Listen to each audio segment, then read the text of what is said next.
Imagine, if you will, for a second, the perfect game. Now imagine that game being delayed after years of development, but it only further gets pushed back with each year and multiple spin-offs of its predecessor keep releasing. Then the game finally gets a release date, but it gets delayed again. But that's enough about Final Fantasy 15, let's talk about Persona 5. Jokes aside, Persona 5 is amazing. I go so far to call this game a masterpiece. The music, art style, characters, battle system, story, it's all I hoped it would be and more. Regardless if you're a longtime fan or a newcomer, I think there's something for everyone to enjoy here. But without further ado, here's our review over Persona 5. If there's one thing I love, it's when games have an opening of some sort, something to set the mood and tone of the game, and Persona 5 does this perfectly. A beautiful, stylish, animated intro with one of the best themes I've ever heard. And don't worry, we'll be getting to the soundtrack of this game because it is good. And after that intro, we're taken right into the start menu, and I just mean, look at that. Like, even the start menus are stylish and just brimming with life and just beautifully animated. And moving on from the start menu, we're taken right into the action of a casino job gone wrong, Ocean's 11 style. And I must credit Persona 5 for that, because you start off right into the action. One problem I had with Persona 3 and Persona 4 is that it took forever to get into, like, the little bit of combat or even the dungeons. Persona 5 throws you right into it, and you're given an insight into the gameplay and even a glimpse of the protagonist's personality, which I gotta say, is kinda cool to see. Atlus has this trend with their games to make their main character a blank slate or some kind of self-insert, and while that's one reason I kinda didn't like Persona 3's protagonist, the character here, he's really different from both 3 and 4. I mean, look at that shit-eating grin. This guy clearly has an edge to him, and hell, he even talks during cutscenes. Yeah, he talks. See ya.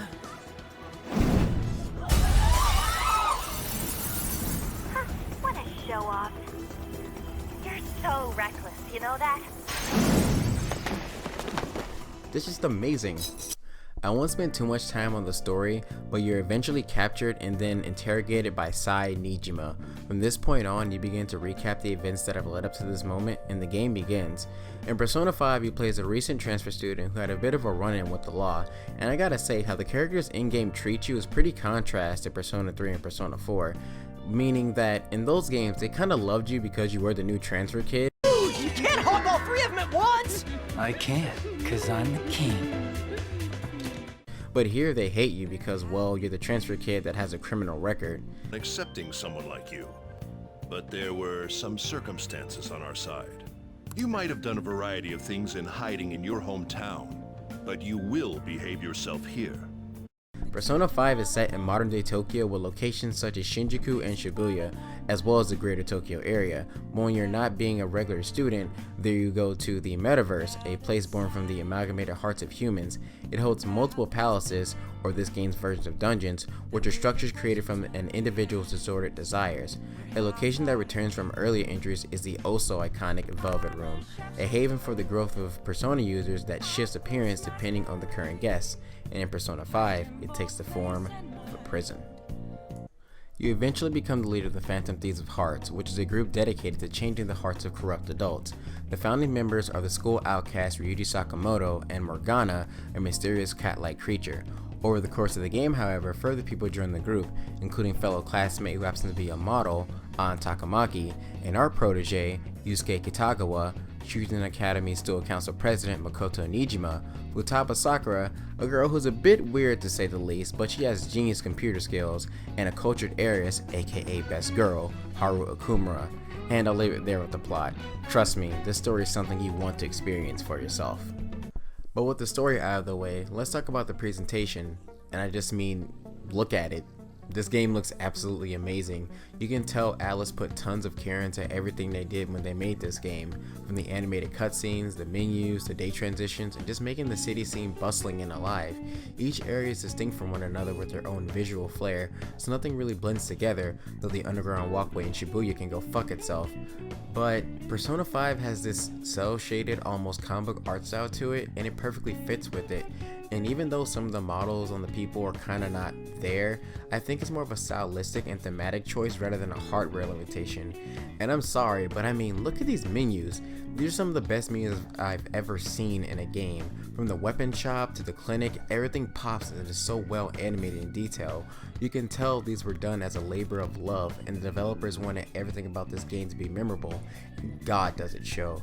I mean, look at like the little black border thing during cutscenes, it's moving. Why? It's just so good. And if you're a longtime fan, you'll be pleased to know that the overall in this game trumps any Persona game in quality and size. You start out being able to go to Shinjuku and Shibuya, but as you progress through the game, more areas open up for you.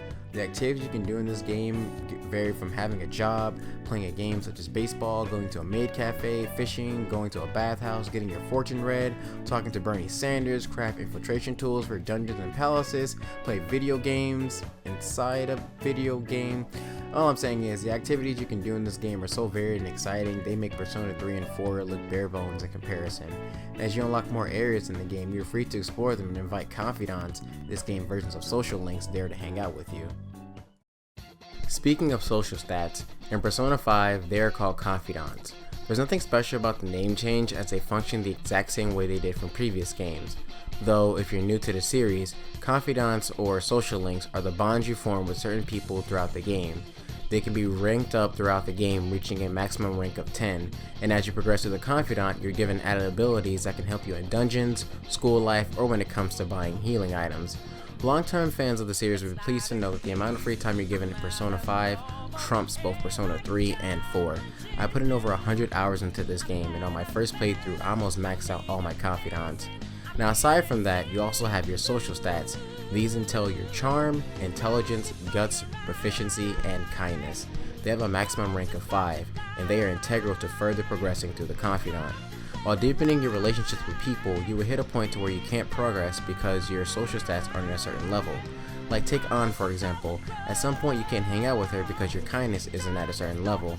To say Persona 5 isn't a game that involves micromanagement would be an understatement. You must keep track of your social stats and confidants while also dungeon crawling and keeping track of your day-to-day activities and even getting a job. Yeah, you can get a job. No, don't worry, you don't have to actually go there like you would in real life on a set amount of days. You can work when you want, though it's best to actually go there because it's a great way to get money early in the game, but it can also raise certain stats like your charm or your guts. I know I was critical of social links in previous videos, and to an extent some of my criticisms are still here, but I won't deny that in Persona 5, Alice really nailed it here when it came to expanding upon character backstories and making your interactions with people seem genuine. Every time you hang out with someone, you learn more about them and you figure out that these are people of all ages, whether they be a disgraced politician, overworked school teacher, a shamed doctor, or a troubled shogi player. You realize that they're all trying to get through life the same as you are, and due to the unfortunate circumstances they found themselves in through either their own means or the fault of someone else, they all represent an aspect of society you wish to change on your journey as a phantom thief. In previous games, social links would generally just add experience points when you would fuse a persona of the same arcana. Depending on your rank, you would get more experience, but Persona 5 cranks this up to 11 in so many ways. You don't just get experience now. Leveling up confidants gives you abilities that are useful both inside and outside of battle. Some confidants give you abilities that directly help you in battle, while others give you abilities that supplement your battle progress or help you progress through other confidants. So here's the part where I tell you about my mixed feelings about this system, because it has some stuff I love and some stuff I completely loathe.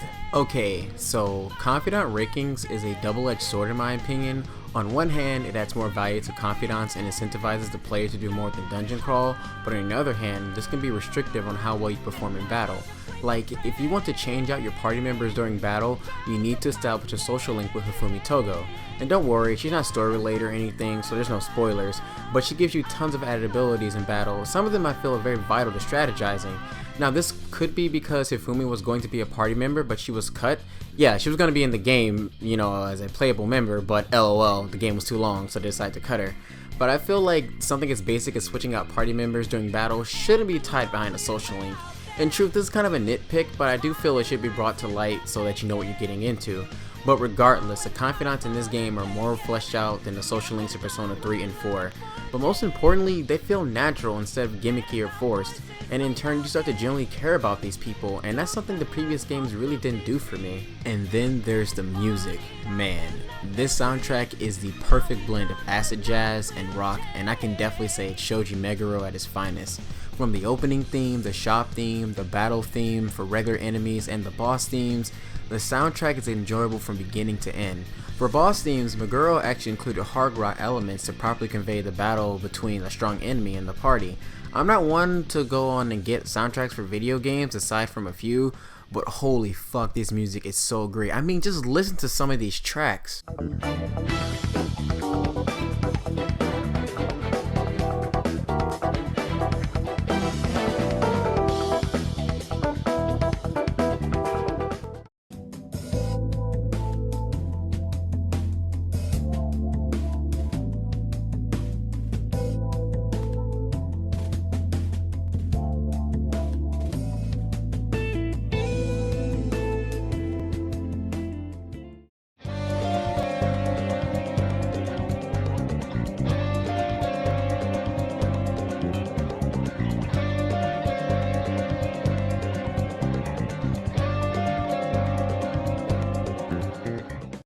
I said earlier that Persona 5 gives you a lot of free time in between dungeon deadlines and after them. It is paramount that you take advantage of these moments because they are crucial to preparing for combat in this game. And let's just talk about the gameplay.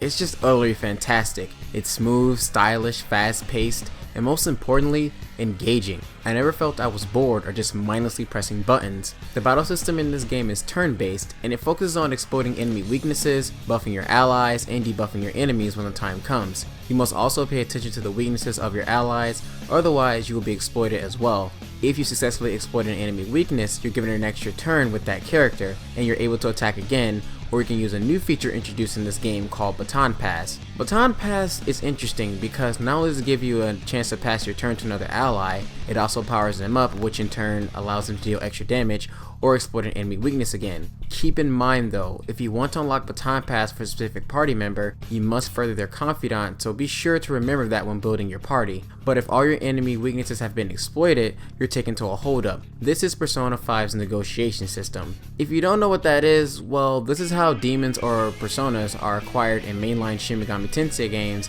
and Persona 1 and 2 respectively. During a holdup, you have 4 options: either talk to the demon and convince them to join your side, ask them for money, ask them for an item, or you can kill them with the ever so stylish all-out attack. But remember, you need to convince demons to join your party, so it's best to keep them alive if it's a new persona you can potentially obtain. But sometimes if you're lucky, enemies will beg for their lives and you convince them to join you that way. You're a phantom thief in this game, so a head-on approach is not always optional. As you progress through palaces, you must employ stealth and quick movements to avoid detection and seize the opportune moment to get the drop on an enemy. I must say, this game uses stealth pretty well. I thought it'd be a gimmick, but the only problem I ever had was just adjusting my camera for an enemy, where I could still tell where they were in relation to my current position. And can we talk about the palaces? I'm so glad that the dungeons are no longer random generated messes like Persona 3 and 4. Each dungeon has a distinct theme and personality to it, and the puzzles they employ are phenomenal. They're both visually appealing, and traversing through them truly feels like you're some super cool thief that's making their way through some well-guarded place to steal the treasure inside. Oh, and that's the point of the dungeons, by the way. Palaces are distorted desires of individuals, and basically you have to steal the treasure of that palace to trigger a change of heart in a certain person, something that will completely change the way they behave and think. Be careful though, see that little meter on the side? That's how alert the enemies in the dungeons are of your presence, and if it reaches 100, you'll get booted from the palace. So you're probably thinking, well, what's the big deal? If I get booted from the palace, I can just re-enter another day. Well, you see that other number where it says X amount of days to steal that person's heart? Well, due to the hijinks you and your friends find yourself in, you have a certain number of in-game days to successfully steal the heart of your target, otherwise you get the bad ending. But given the amount of free time you have, it's really a non-issue. Just be sure to save often. But aside from palaces, you also have another place called mementos. If palaces are the distorted desires of an individual person, then mementos will be the distorted desires for everyone in Tokyo. Think of Tartarus from Persona 3, except it doesn't have all the bullshit in it. Traversing through a randomly generated labyrinth is cool because Morgana turns into a fucking van, and listening to the banter between the members as you go through the place is actually pretty funny. This place feels so lonely. Darkness doesn't help either. I'll shine a path for you. Turning on my high beams. In Mementos, you can grind for levels and even carry out requests people may have for the Phantom Thieves. See that bar with their percentage? As you progress through the game, your notoriety as Phantom Thieves increases with each palace you take down, and more people start to believe in the Phantom Thieves. It's an interesting way to see how people perceive you and your allies. You can listen in on people's conversations or just pass through town and constantly hear about the Phantom Thieves and their latest exploits. Before you infiltrate a palace or mementos, however, you must call a meeting with your teammates and look over the requests you have from your fan site or check progress on a certain dungeon. I really like this approach. Calling a meeting and having everyone discuss the plan of actions really makes you feel like your Thea is about to pull out this huge heist. Hell, the scene transitions alone add to this sense of style. But when you're not in mementos or a palace, you'll probably spend time in the Velvet Room. The Velvet Room is a place that exists between dream and reality and in the innermost psyche of our protagonist. Here you can fuse personas alongside a variety of different things. The attendants this time around are Caroline and Justine, who are overseen by their master of the Velvet Room, Igor. And their social link is paramount to improving your capabilities in this place, which enables you to create stronger personas through multiple different kinds of fusions. And the fusions in this game are brutal, man. Like, I understand with each game they want to increase the spectacle of the fusions, but a fucking guillotine? And that's just the start. But there's something about this somber yet quiet music that really sets the tone for this place. Granted, it's not new by any means, but I just never get tired of hearing it. To wrap this up, Persona 5 is a masterpiece. It is hands down the best JRPG in recent years I've played, and I am so glad to see we may have a AAA turn-based RPG on consoles again. Yeah, fun fact, Persona 5 in early development was going to be a globe-trotting action RPG. Think part 3 of JoJo's Bizarre Adventure to give you an idea. Alice thankfully scrapped that idea and they gave us the game we have now. We don't have a lot of turn-based RPGs on consoles anymore, but thankfully it seems they may slowly be making a return with Persona 5, Dragon Quest XI, and the SMT game on Switch. Persona 5 truly lived up to my expectations and surpassed them. I put in over 100 hours into this game, and while with most games I would be burned out, I didn't feel that at all. In fact, the only reason I haven't started my New Game Plus is because of the multiple games I still have yet to play for future videos. The themes this game manages to tackle is truly something to be experienced. From rebelling against the contracts and restricted society, to exploring how societal pressures and norms radically affect the people who live in it. And it brings up the question of how individuality, self-expression, and even justice can exist when the easy way out is just to stick to tradition. From the inclusion of negotiation, guns as a secondary weapon, and the wonderful cast of characters both inside and outside the party, Persona 5 is an amazing experience, and I would suggest everyone play it. If Alice can continue with this kind of quality, then I think we have something truly special to look forward to in the future. A game of action, drama, high stakes, humor, passion, and justice. That is Persona 5, and with that, I'll see you next time. Thanks for watching, and take care.